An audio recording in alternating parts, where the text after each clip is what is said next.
So I am back একটা নতুন reel নিয়ে, ঠিক আছে। এই যে খেলেছে এরা, মানে আর কি বলবো, উজবেকিস্তানের সাথে যা খেললো তার মানে 1% যদি দিয়ে দিত না এই ম্যাচে, তাহলে ভোকাল হয়ে যেত। Thanks to Diego কস্টা।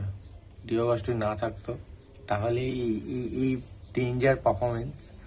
Danger performance খুব আরো বেশি চোখে লাগতো, ঠিক আছে। কারণ শুধুমাত্র ডিয়েগো কস্টার জন্য পর্তুগাল হিউমিলিয়েট হতে বেঁচে গেছে। মানে এইরকম পারফরমেন্স যদি দেয়, এটা আর বেশি এসকেলেট করতেই পারবে না ওরা, এরকম যদি অপশন হয়। কারণ এত ভালো টিম নিয়েও যদি তোমরা কিছু পারফর্ম না করতে পারো, তাহলে কিছু করার নেই। আর মার্টিনেসকে কি বলে যায়, ওই সেই ওল্ড ফ্যাশন ওই বল সার্কুলেশন খেলা চালিয়ে যাচ্ছে, স্ট্রাইকারকে ইনভলভও করাচ্ছে না, তো সেখানে আর কিছু করারও নেই। খুব ডেঞ্জার অবস্থা, খুবই ডেঞ্জার অবস্থা।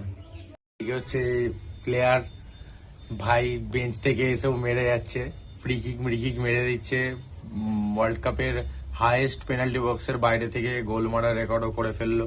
মানে ঘুম থেকে উঠছেও, একটা লিস্ট দেখো যে কোন রেকর্ডটা বাকি আছে, সেটা গিয়ে টিক মারো আর খেলতে চলে আসো। মানে এরকম পারফরমেন্স আর্জেন্টিনা যেটা দিচ্ছে, এদের যদি আরেকবার ওয়ার্ল্ড কাপ জিতে যায় কোনো আশ্চর্যই হবে না। ভয়ঙ্কর পারফরমেন্স, ট্রানজিশন এত ভালো, ঠিক আছে। কাউন্টার তো বাদই দিলাম, বল পজিশন এত হোল্ডিং ভালো, খুবই ভালো পারফরমেন্স। মানে এই ম্যাচটা তো দরকারও ছিল না, কিন্তু পর্তুগালের ম্যাচের থেকে তো এই ম্যাচটা আরো বেশি ইন্টারেস্টিং, বেশি এঙ্গেজিং ছিল। ওই ম্যাচটাও ছিল, ওই ম্যাচে চান্স প্রচুর মিস করেছে ওরা, কিন্তু এখানে খুবই ডেঞ্জার অবস্থা।